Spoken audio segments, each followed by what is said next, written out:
Okay, hello everyone. Here I want to provide a tutorial on how to take a blurry photo on Samsung Galaxy A55 5G device. Well, learning how to take a blurry photo can be useful for creative purposes, such as capturing motion or conveying a sense of speed or action in your image. It can also be a technique used to create a sense of depth or artistic effect in photography.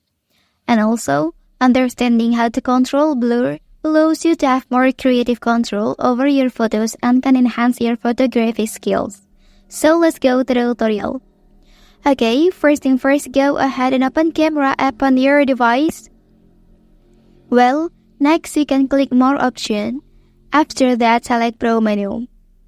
And then find out Focused option, tap on it.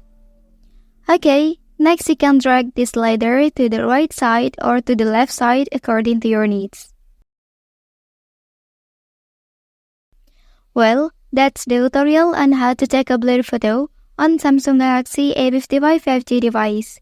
If you are helped by this video, don't forget to like and subscribe to get other information from this channel. Thank you.